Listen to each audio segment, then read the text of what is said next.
ಓಂ ನಮೋ ನಾರಾಯಣ. ಓಂ ನಮೋ ನಾರಾಯಣ. ಇವಾಗ ನಾನು ಏನು ಹೇಳಕ್ಕೆ ಬಂದಿದ್ದೀನಿ ಅಂದರೆ, ನಮ್ಮ ರಾಜ್ಯದಲ್ಲಿ ಒಂದು ಸಿ ಎಮ್ ಕೂಗು ನಡೀತಾ ಇದೆ. ಸಿ ಎಮ್ ಬದಲಾವಣೆ ಅಂತ. ಸಿ ಎಮ್ ಬದಲಾವಣೆ ಯಾವಾಗಿಂದ? ಆಗಲೇ 8 ತಿಂಗಳಾಯಿತು. 8 ತಿಂಗಳಿಂದ ಸಿ ಎಮ್ ಬದಲಾವಣೆ ಅಂತ ಅಂದ್ಕೊಂಡು ನಡೀತಾ ಇದೆ. ಈಗ ಒಂದು ಅರ್ಧ ಜನ ದಲಿತರು ಸಿ ಎಮ್ ಅಂತ ಕೂಗ್ತಾ ಇದ್ದಾರೆ. ಯಾರಪ್ಪ ದಲಿತರ ಸಿ ಎಮ್ ಅಂತ ಕೂಗ್ತಾ ಇರೋರು ಅಂದರೆ ಎಚ್ ಸಿ ಮಹದೇವಪ್ಪ ಅಂತ ಮಂತ್ರಿಯವರು. ಅವರು ಹೇಳೋ ಪ್ರಕಾರ ಅನುಭವ ಇರ್ತಕ್ಕಂಥ, ಈಗ ಯಾರು ಸಿದ್ದರಾಮಯ್ಯವರು 5 ವರ್ಷಕ್ಕೆ ಮುಖ್ಯಮಂತ್ರಿ ಆಗ್ತಾರೆ ಅಂತ ಹೇಳಿದ್ದು, ಅದು ಬಿಟ್ಟರೆ ಇವಾಗ ನೆಕ್ಸ್ಟ್ ಏನು ಮಾಡಬೇಕು ಅಂದರೆ ದಲಿತರಲ್ಲಿ ಒಬ್ಬರನ್ನ ಮುಖ್ಯಮಂತ್ರಿ ಮಾಡಬೇಕು ಅಂತ ಹೇಳ್ತಾ ಇದ್ದಾರೆ. ಇದು ಎಷ್ಟು ಮಟ್ಟಿಗೆ ಸರಿ, ಎಷ್ಟು ಮಟ್ಟಿಗೆ ಸರಿ ಇಲ್ಲ ಅನ್ನೋದು ಗೊತ್ತಿಲ್ಲ ಒಬ್ಬರಿಗೂ. ಆದರೆ 3 ತಿಂಗಳು ಒಂದೊಂದು ಸಿ ಎಮ್ ಬಗ್ಗೆ ಕೂಗು ನಡೀತಾ ಇರ್ತದೆ. ಚೆನ್ನಾಗಿದೆ ಇದು ಮಾತ್ರ. ಇದು ಒಂಥರ ಮ್ಯೂಸಿಕಲ್ ಚೇರ್ ಇದ್ದಂಗೆ. ಸಿ ಎಮ್ ಕುರ್ಚಿ ಮ್ಯೂಸಿಕಲ್ ಚೇರಲ್ಲಿ ಯಾರು ಗೆಲ್ತಾರೆ ಗೊತ್ತಿಲ್ಲ. ಈಗ ಭಾಳ ಮುಂಚೂಣಿಯಲ್ಲಿ ಇರ್ತಕ್ಕಂಥವ್ರು ಡಿ ಕೆ ಶಿವಕುಮಾರು, ಎರಡನೆಯವರು ಸತೀಶ್ ಜಾರಕಿಹೊಳಿ. ಆದರೆ ಸತೀಶ್ ಜಾರಕಿಹೊಳಿಯವ್ರು ನೀವು ಸಿ ಎಮ್ ಓಡಿಸ್ತಾ ಇದ್ದಾರೆ. ಸಿ ಎಮ್ ಮುಖ್ಯಮಂತ್ರಿನೇ ನೀನು ಓಡ್ತಾ ಇರು ನೋಡೋಣ ಹಂಗಂತ ಓಡಿಸ್ತಾ ಇದ್ದಾರೆ. ಮತ್ತು ಮೂರನೇದು ಇವರು ಎಚ್ ಸಿ ಮಹದೇವಪ್ಪ ಮತ್ತು ಇವರು ದಲಿತರ ಕೂಗು ಅಂತ ಹೇಳ್ತಕ್ಕಂಥ ಎಚ್ ಸಿ ಮಹದೇವಪ್ಪನವರು ಓಡಿಸ್ತಾ ಇದ್ದಾರೆ. ಯಾರೋ ಈ ಮ್ಯೂಸಿಕಲ್ ಚೇರಲ್ಲಿ 3 ಜನದ ಇದರಲ್ಲಿ ಯಾರು ಕೂತ್ಕೋತಾರೆ ಗೊತ್ತಿಲ್ಲ, ತಳ್ಳಿಬಿಟ್ಟು ಸಿದ್ದರಾಮಯ್ಯನೇ ತಳ್ಳಿಬಿಟ್ಟು ಕೂತ್ಕೊಳ್ತಾರೆ. ಇದೊಂಥರ ಚೆನ್ನಾಗಿದೆ ಇದು ಮ್ಯಾಜಿಕ್ಕು. ಈ ಮ್ಯೂಸಿಕಲ್ ಚೇರಲ್ಲಿ ಸಿದ್ದರಾಮಯ್ಯ ನೀವು ಓಡ್ರಿ ಅಂತ ಹೇಳ್ಬಿಡ್ತಾ ಇದ್ದಿದ್ರು ನೋಡಿ, ಯಾರು ಅವ್ರನ್ನೇ ತಳ್ಳಿಬಿಟ್ಟು ಕೂತ್ಕೋತಾರೋ ಗೊತ್ತಿಲ್ಲ. ಒಟ್ಟಿನಲ್ಲಿ ಡಿ ಕೆ ಶಿವಕುಮಾರ್ ಅಂತೂ ಕೂತ್ಕೊಳ್ಳಲ್ಲ, ಕಾದು ನೋಡಬೇಕು. ಏಕೆಂತಂದರೆ ಡಿ ಕೆ ಶಿವಕುಮಾರ್ಗೆ ಕೂತ್ಕೊಳ್ಳೋ ಯೋಗ ಇಲ್ಲ, ಮತ್ತು ಅವರಿಗೆ ನ್ಯಾಕಿಲ್ಲ, ಅವರಲ್ಲಿ ಆ್ಯಟಿಟ್ಯೂಡ್ ಇಲ್ಲ, ನಡವಳಿಕೆ ಚೆನ್ನಾಗಿಲ್ಲ. ಮತ್ತು ಅವರೆಲ್ಲ ಹೇಳ್ತಕ್ಕಂಥದ್ದೆಲ್ಲ ಒಂಥರ ಜಂಬದ ಮಾತುಗಳೇ. ಏನು ನನ್ನನ್ನು ಕರೀದೆ ಇನ್ಯಾರನ್ನು ಕರೀತಾರೆ ಅಂದರೆ ಇವರು ಹೈಕಮಾಂಡು ಎಂತೆಂಥ ಮಾತುಗಳು ಹೇಳೋದು.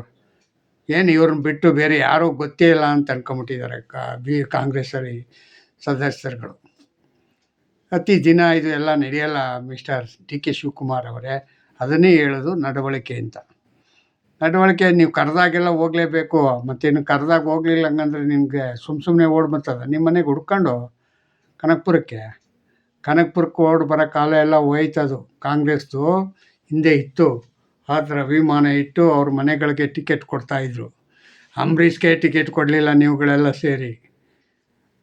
ಈಗ ಅವನು ಆತ್ಮ ಬಿಡುತ್ತಾ ನಿಮ್ಮನ್ನು ಒಂಥರ ಆಟ ಆಡಿಸ್ತಾ ಇರ್ತದೆ ಅವ್ರ ಆತ್ಮ. ಯಾಕೆಂತಂದರೆ ಅವ್ರಿಗೆ ಸಿಕ್ಕಾಬಟ್ಟೆ ನೋವು ಕೊಟ್ಟಿದ್ದೀರ ಅಂಬರೀಷ್ಗೆ. ಅರ್ಥ ಆಯ್ತಾ? ಅವ್ರಿಗಿರಲಿ, ಅವ್ರ ಜೊತೆಗೆ ಅವ್ರು ಸುಮಲತಾ ಕೊಟ್ಟರೆ, ಸುಮಲತನ ಕೊಟ್ಟಿರೋದ್ರಿಂದ ಅದೊಂಥರ ಕಾಡ್ತಾ ಇದೆ. ನಿಮ್ಮಲ್ಲಿ ಯಾರಾದರೂ ಕಾಂಗ್ರೆಸ್ ಪಾರ್ಟಿ ಒಳಗೆ ನಡವಳಿಕೆ ಚೆನ್ನಾಗಿದೆಯಾ? ಸಿದ್ದರಾಮಯ್ಯಂದೇ ಸರಿ ಇಲ್ಲ. ಅವನು ಆ ಅಪ್ಪನ್ನ ಹೆಂಗೆ ಮುಖ್ಯಮಂತ್ರಿ ಮಾಡಿದ್ರಿ ಅಂತ ನನಗೆ ಗೊತ್ತಿಲ್ಲ. ಏನು ಚಂದ, ಏನು ಅಂದ ನೋಡ್ಕೊಂಡು ಮುಖ್ಯಮಂತ್ರಿ ಮಾಡಿದ್ರೆ ಏನೂ ಗೊತ್ತಿಲ್ಲ. ಸುಮ್ಮನೆ ಐಯಿಂದ ಅಂತ ಹೇಳೋದು. ಐದಕ್ಕೆ ನಿಲ್ಸಪ್ಪ, ನೆಕ್ಸ್ಟು ಅವನಿಗೆ ನೋಡೋಣ ಗೆದ್ಕೊಂಬಂದ್ಬಿಡ್ಲಿ. ತಿಕ್ ಬೆಳ್ಳಿ ಇಟ್ಕೊಂಡು ಓಡಾಡ್ತಾ ಇದ್ದ, ಹೆಂಗೆಲ್ಲೋದು ಅಂತ. ಎಲ್ಲೇ ಸಿದ್ದರಾಮಯ್ಯ ಹೋಗಿ ಯಡಿಯೂರಪ್ಪನ ಕಾಲಿಗೆ ಬಿದ್ದನೇನೋ, ಯಡಿಯೂರಪ್ಪನ ಮಗ ಅಲ್ಲಿ ಬಂದು ನಿಂತ್ಕೊಳ್ಳಲಿಲ್ಲ, ಗೆದ್ಕೊಂಡ.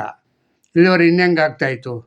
ಸೋಮಣ್ಣನಿಗೆ ಒಂದಷ್ಟು ತೊಂದರೆ ಕೊಟ್ಟರೆ, ಮತ್ತೇನು ಕಾಪು ಸಿದ್ಧಲಿಂಗಕ್ಕೆ ತೊಂದರೆ ಕೊಟ್ಟರೆ. ಸಿದ್ದರಾಮಯ್ಯ ಅವರೇ, ನೀವು ಯಾರು ಕೊಟ್ಟಿಲ್ಲ ತೊಂದರೆ. ನೀವು ಹೆಂಗೆ ಗೆದ್ದುಬಿಡ್ತಾಯಿದ್ರಿ ಹೇಳಿ? ತೊಂದರೆ ಕೊಟ್ಟಿದ್ದಕ್ಕೆ ಇನ್ಯಾಕೆ ಇದಕ್ಕೆ ರಾಮಾಯಣ ಹಂಗಂತ ತಗೊಂಡು ಬಿಟ್ಬಿಟ್ಟು ಬಂದ ಸೋಮಣ್ಣ ಅಷ್ಟು ಸುಲಭವಾಗಿ ಸೋಲ ಅಂತ ಕ್ಯಾಂಡಿಡೇಟ್ ಅಲ್ಲ ಮಿಸ್ಟರ್ ಸಿದ್ದರಾಮಯ್ಯ. ಏನೋ ನಡೆದಿದೆ ಒಳಸಂಚಲ್ಲಿ. ನೀನು ಸುಮ್ಮನೆ ಇದ್ಬಿಡಪ್ಪ ಹಂಗಂತ ಹೇಳಿರ್ಬೋದು ಪಕ್ಷದಲ್ಲಿ. ಅದಕ್ಕೆ ನಿನಗೆ ಸಾಕಷ್ಟು ನೀರು ಕುಡಿಸಿ ಕೊಟ್ಟರು ಅಂತ ಇಟ್ಕೋ. ಮುಖ್ಯಮಂತ್ರಿನೂ ಆಗೋದೆ. ಮುಖ್ಯಮಂತ್ರಿ ಆಗ್ಬಿಟ್ಟು ಈಗೇನು ಸುಮ್ಮನೆ ಬಿಡ್ತಾ ಇದೆಯೋ? ಬಿ ಜೆ ಪಿಯವ್ರನ್ನ. ಓಹೋ, ಅವ್ರು ಇದರಿಂದ ಗೆದ್ದಿದ್ದೀನಿ ಅಂತ ಏನಾದ್ರು ಮನಸ್ಸಲ್ಲಿ ಆಸೆ ಇಟ್ಕೊಂಡಿದ್ಯಾ? ಇಲ್ಲ. ನೀವೆಲ್ಲ ಹೆಂಗೆ ಹೇಳಿ, ಗೆದ್ದೆ ತನ್ನ ಬಾಲ ಹಿಡಿಯೋರು, ಗೆಲ್ಲೋವ್ರಿಗೆ ಮಾತ್ರ ನೀವು ಗೆದ್ದೆ ನಾನು ಅಂತನ್ನೋದು ನೀವು. ಅಂಥ ಸಿದ್ದರಾಮಯ್ಯ ಅವ್ರು ನೀವು.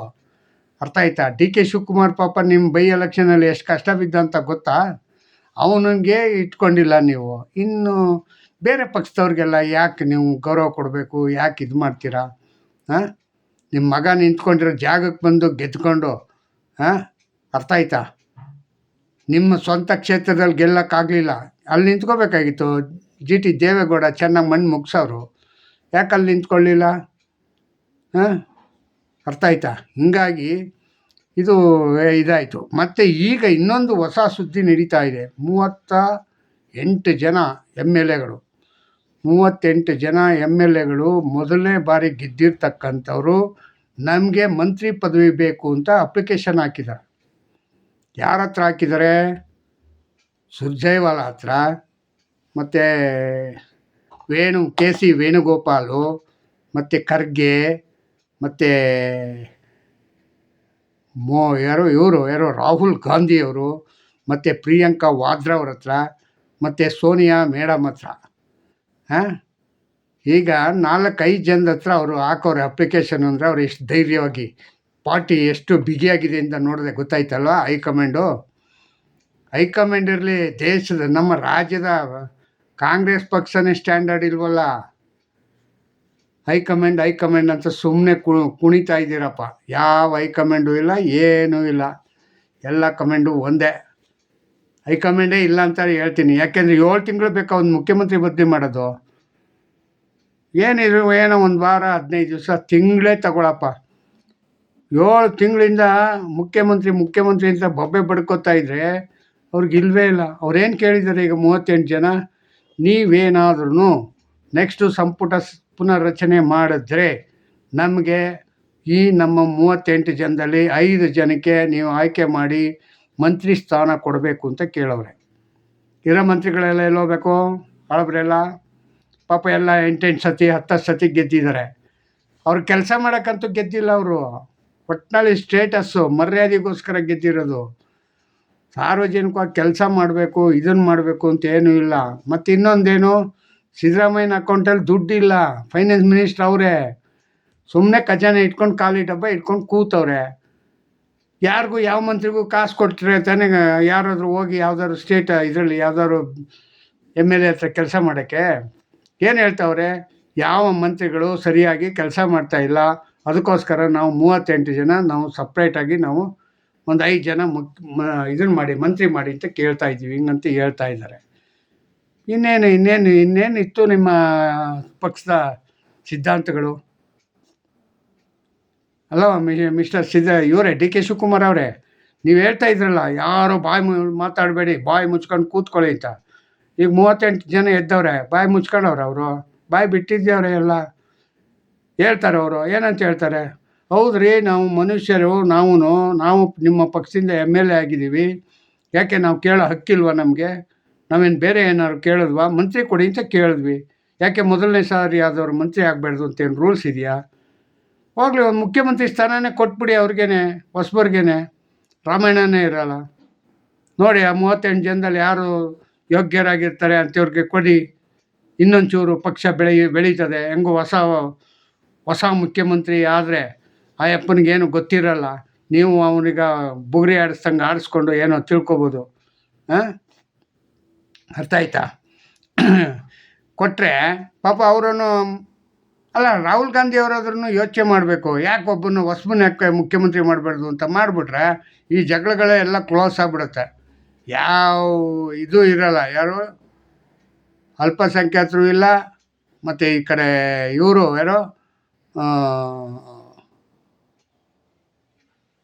ಒಬ್ರು ಯಾರು ಮುಖ್ಯಮಂತ್ರಿ ಕೇಳೋಂಗಿಲ್ಲ. ಡಿ ಕೆನೇ ಕೇಳೋಂಗಿಲ್ಲ. ಹೊಸಬನ ಯಾವನೋ ದಿಢೀರ್ನ ಮಾಡಿಬಿಟ್ರೆ ಸದ್ದಿಲ್ಲದೆ ಬಾಯಿ ಮುಚ್ಕೊಂಡು ಕೆಲಸ ಮಾಡಬೇಕಾಯ್ತದೆ. 28ಕ್ಕೆ ನಾನೇ ಮುಖ್ಯಮಂತ್ರಿ ಅಂತ ಓಡಾಡ್ಕೊಂಡು ಇರಬೇಕಾಯ್ತದೆ ಡಿ ಕೆ ಶಿವಕುಮಾರ್ ಅವರು. 28ಕ್ಕೆ ಪಕ್ಷ ಬಂದರೆ ತಾನೆ ಮುಖ್ಯಮಂತ್ರಿ ಆಗೋದು?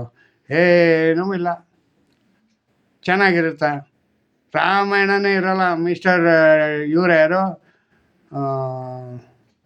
ರಾಹುಲ್ ಗಾಂಧಿಯವ್ರಿಗೆ ನಾನು ಕೇಳ್ಕೊತೀನಿ ಕೈ ಮುಗಿದು, ನೀವು ಈಗ 38 ಜನ ಏನು ಹೊಸಬರು ಇದ್ದಾರೆ ಅವರಲ್ಲೇ ಒಬ್ಬರನ್ನ ಮುಖ್ಯಮಂತ್ರಿ ಮಾಡಿಬಿಡಿ. ಆಯ್ತಾ. ಈ ಸಿದ್ದರಾಮಯ್ಯನಿಗೂ ಗೊತ್ತಾಗೋಗ್ಲಿ ಅದು.